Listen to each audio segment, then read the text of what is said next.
Here we have another video from the archives of the 2019 FIDE World Rapid and Blitz Chess Championship. Playing the white pieces is Bartosz Socko of Poland against the young Alireza Firouzja of Iran. Once again, we see the 16-year-old preferring the King's Indian defense as black. And after d6 castles as white, we see the move 6 knight to e4, designed specifically to expose the fact that white did not bring this knight to c3 where it normally is in this type of structure.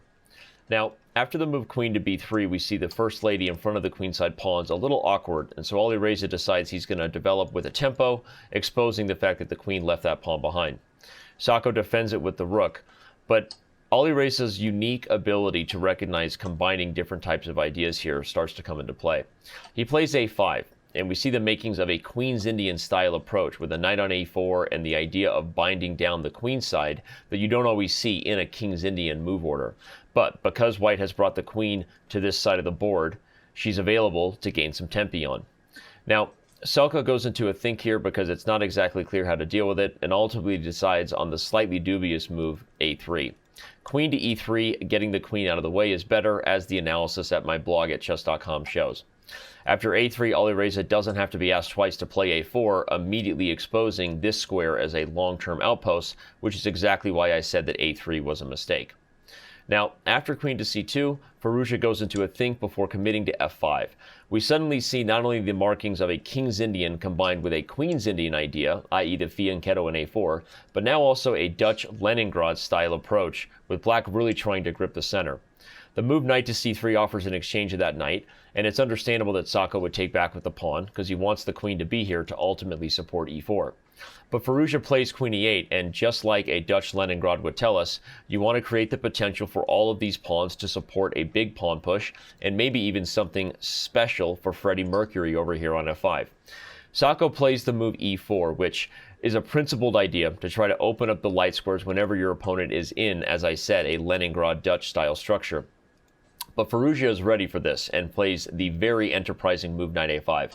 I love the fact that at this point in the game, we've seen Queen's Indian style approaches with the a-pawn rush. Now we see a Nimzo Indian style approach trying to expose a weak and doubled c-pawn structure.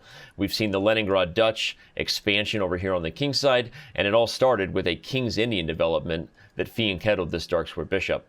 Obviously, I'm drawing attention to the fact that every one of those openings is an anti-d4 one, and it might have thrown Socko off in regards to what the right plan was, because here he played the move knight to d2, which was definitely a mistake. The best move was e5, trying to defend the c4 pawn tactically, with this idea opening up the bishop to hit d5 with check. Again, more analysis at my blog. But as you see now, Socko played knight d2, and Firouzja played f4, a very strong move. This move, followed by e5, completely cements the pawn chain we now see on the board in the live video. It's a King's Indian dream, if you will. All of black's pieces perfectly primed to start coming toward this side of the board, and watch out for the g-pawn rushing up and opening up the queen to enter soon. Socko plays the move queen to d3. In a hurry, he's trying to put the queen in a better defensive spot, given what's potentially coming. Firouzja plays the patient move b6. I analyzed that g5 was probably already just good enough for black, followed by g4, bringing the queen out, and maybe Bob's your uncle eventually with a checkmate attack. But I like the youngster's discipline with b6 to not only stop c5, but also prepare full-scale development here.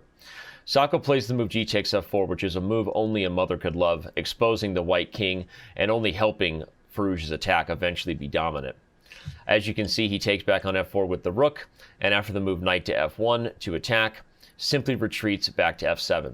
Suddenly we see, as I pointed out, the Nimzo Indian development coming to expose the weak queenside double pawns. Again, this is just like many variations of a mainline Zamish Nimzo Indian. We see the open f-file that only a Dutch could create here, going to be very helpful for black. And again, a King's Indian structure makes it very solid, and eventually the queen will get involved. Socko plays the move c5, but it's slightly too little too late. As bishop a6 comes with tempo, the queen goes to g3, and Firouzja now pauses to think before executing on a very, very concrete conversion here. The reason I said c5 is too little too late is because now that Firouzja can simply capture it and win the pawn, there's nothing coming to white in terms of compensation for that extra peshka. The open files are quickly blockaded with this move knight to b3, as we see Firouzja just played, so the rook on b1 doesn't get the kind of compensation it was hoping for when it played the move 19 c5, trying to open up those lines. Back to our main line, we see that Socko is trying to liquidate the pressure, and so he plays the move bishop f1, but Firouzja is happy to exchange, especially when he's able to take a page out of a Nishikiri's book from a previous game. When the bishop leaves the diagonal, just bring the queen up and get her action on the diagonal the bishop used to control. Queen e6 threatens a very, very simple move. Queen a6, followed by entry into the now weak light squares that happened when white played the move bishop f1. Rather surgical if you ask me, and after queen e6 we see Socko has played the move queen g4, offering a queen trade, which by the way probably is just fine for black, given that this extra pawn will still be healthy in the endgame.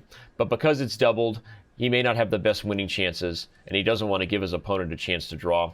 So keeping the queens on the board was definitely the most dynamic approach, and the one that I said better highlights the absence of the light square bishop when you start to spy this d3 square. Socko is in trouble here, and as we're going to see for the rest of the game, the time pressure only gets worse. He plays the move knight to g2, trying to defend in the best way he can. Unfortunately, for the Grandmaster from Poland, it doesn't stop the plan I've been highlighting as coming for a while. A queen entry to the light squares is on the agenda, and after this move, bishop to g5 gives up the c3 pawn for free. Note that bishop b2 was no help, as after knight to d2 forking the rooks, rook to d1, queen c2, either the bishop or the rook falls. So, bishop g5 probably best at that point for Socko, despite the fact that we now see Firouzja has just captured the pawn on c3. Socko played the move knight to e3, but Firouzja has gone in, gotten what he needed, and now it's time to bring the pieces back toward the center. The fork on the rooks is not going to win one of the towers, but it does also open up the queen's attack of the a3 pawn. Rook to c1 is played, and after this, the a3 pawn falls, which is going to pay great dividends down the road as it's already a very strong passer.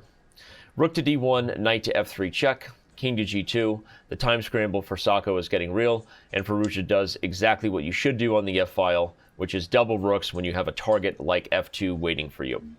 At this point, the position is basically completely winning for black, and it's only a matter of technique. Socko going to do his best to come up with some creative solutions, but overall, we're going to see the f-file combined with the second rank and the dominance of a dancing knight put white away over the next few moves. Knight to c4 gains a tempo on the queen, but Firouzja says that's just fine with me. I wanted her to come to the second rank anyway. Socko pauses here as we see Nihal Sarin doing the exact opposite in the background versus Jan Nepomniachtchi. Bishop e3 is played. Makes sense, trying to guard the f2 pawn as well as potentially the d4 square. But as we see the full-time scramble happening in the background between the grandmasters from India and Russia, Firouzja is calm and patient, plays the move h5. Note that queen takes g6 would be a forking problem for white if I've ever seen one. So instead, Socko played queen e6. But after the next few moves of scrambling, eventually we see the f2 pawn fall. Giving up the exchange is no big deal when you have moves like queen h3 and knight f3 coming. The mate on h2 is practically impossible to stop. Socko is just throwing pieces in the way now of the second rank, as there's no other way to delay the inevitable. Firouzja pauses, focuses, eliminates the knight, is already up a massive amount of material. Rook to c3 doesn't stop knight takes e4. Two pieces for the rook are on the board for black. Rook to f4 guards the knight and opens up more forking problems on f2. Queen g2, offering a queen trade would be easy for black, but Firouzja has more. He plays knight f2 and queen f7. Maybe the only mistake he actually played in the game, as there was actually no reason to not try to go after this rook on d1 a little more directly. But queen f7, rook f1, knight g4. Rook e to e1, a3. We see the pieces. The pawn is coming too fast. Nothing white can do with the pieces. Eventually the trade opens up the long diagonal for the bishop.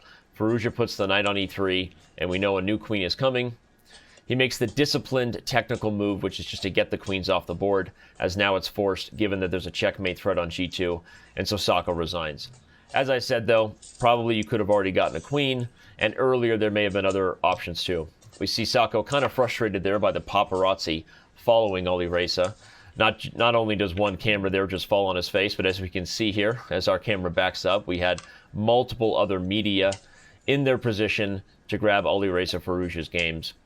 I guess when you're a rising chess star and the subject of some political and federation controversy during the time of this event, a lot of people want to follow your games. Not to mention the fact that he's playing some pretty darn good chess there at the FIDE World Rapid and Blitz. He backs up, gives a high five to his countryman lady, and there you have it. Alireza Firouzja gets another victory at the FIDE World Rapid and Blitz in 2019.